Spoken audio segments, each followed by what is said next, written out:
This morning, we are going to be talking about an issue that is very rarely discussed in the halls of Congress or the Senate, and that is the need to reduce the standard work week in the United States.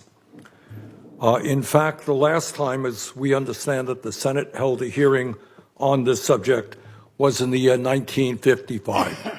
So I think maybe the time is now to renew that discussion. At that hearing, the Senate heard from Walter Reuther, who was at that point, the head of the United Auto Workers and the Congress of Industrial Organizations, and Reuther was regarded as one of the great labor leaders of his time. And this is what Walter Reuther said at that time. He said, quote, "We fully realize that the potential benefits of automation are great, if properly handled. If only a fraction of what technologists promise for the future is true, within a very few years, automation can and should make possible a 4-day work week. The reduction of the work week to 35 or 30 hours in the coming decade can be an important shock absorber during the transition to the widespread use of automation. It can both reduce the impact of sharp rises in output and increase the manpower requirements in industry and commerce." End of quote. And yet today, nearly 70 years later, despite an explosion, as we all know, in technology and a massive increase in worker productivity, nothing has changed. Think about that. Think of the huge transitions we have seen in the economy, but in terms of the work week, nothing has changed. While we have not discussed this issue for a long time in Congress, this is not, needless to say, a new issue.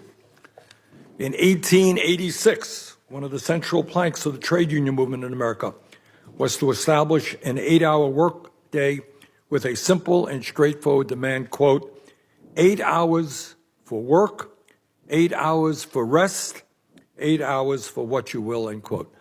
That was back in 1886. Americans of that era were sick and tired of working 12-hour days for 6 or 7 days a week, with very little time for rest, relaxation, or quality time with their families. They went out on strike, they organized, they petitioned the government and business owners, and they achieved real results after decades of struggle. In 1916, President Woodrow Wilson signed legislation into law to establish an 8-hour workday for railroad workers. 6 years later, the Ford Motor Company became one of the first major employers in America to establish a 5-day work week for auto workers. And here is something I believe that most people in our country do not know. In 1933, the United States Senate overwhelmingly passed legislation to establish a 30-hour work week by a vote of 53 to 30. That was 1933. While that legislation ultimately failed as a result of intense opposition from corporate America, a few years later, President Franklin Delano Roosevelt signed the Fair Labor Standards Act into law, and a 40-hour work week was established in 1940. My friends, in 1940. Unbelievably, 84 years later, despite massive growth in technology and worker productivity, millions of workers in our country are working longer hours for lower wages. And I hope people hear this, because it's not an issue we talk about enough. Today in America, 28.5 million Americans, 18% of our workforce, now work over 60 hours a week, and 40% of employees in America now work at least 50 hours a week. We were talking about a 40-hour work week 80 years ago, and that's what people today, despite the explosion of technology, are working. The sad reality is Americans now work more hours than the people of any other wealthy nation. And we're going to talk about what that means to the lives of ordinary people. In 2022, employees in the United States, and I hope people hear this, logged 204 more hours a year than employees in Japan, and they're hardworking people in Japan.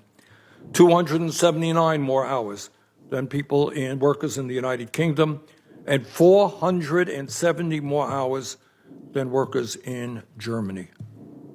Despite these long hours, the average worker in America makes almost $50 a week less than he or she did 50 years ago after adjusting for inflation. Now let that sink in for a moment. Think about all of the extraordinary changes in technology that we have seen over the last 50 years. Computers, robotics, artificial intelligence, and the huge increase in worker productivity that has been achieved during that time. In factories and warehouses, robots and sophisticated machinery did not exist then, or were only used in primitive forms. In grocery stores and shops of all kinds, there were no checkout counters that utilized barcodes. As a result of the extraordinary technological transformations that we have seen in recent years, American workers are now over 400% more productive than they were in the 1940s. Extraordinary. Technology has made working people far more productive. And what has been the result of all of that productivity increase for working people? Almost all of the economic gains of that technological transformation have gone straight to the top, while wages for workers have remained stagnant or even worse. While CEOs today are making 350 times as much as their average employees, workers throughout the country are seeing their family life fall apart as they are forced to spend more and more time at work. They're missing their kids' birthday parties, Little League, baseball games, and just the time they need with their family. And what stresses them out even further is that after spending all of this time at work, many of them still are living paycheck to paycheck, can't take care of their basic needs. At a moment in history when artificial intelligence and robotics, and I hope we all understand that the jobs that people have today ain't going to be there in many cases in 15 years. Our economy is going to be transformed through artificial intelligence and robotics. The question that we are asking today is a pretty simple question. Do we continue the trend that technology only benefits the people on top, or do we demand that these transformational changes benefit working people? And one of the benefits must be a lower work week, 32-hour work week. This is not a radical idea. France, the 7th largest economy in the world, has a 35-hour work week, and is considering a 32-hour work week.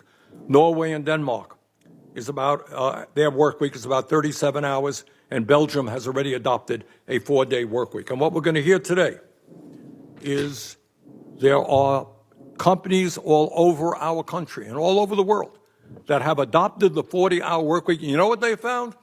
They found that productivity actually went up because workers were able to focus on their work. They were not exhausted. They were happy to go to work. So the issue that we are talking about today is of enormous importance. Who benefits from the exploding technology?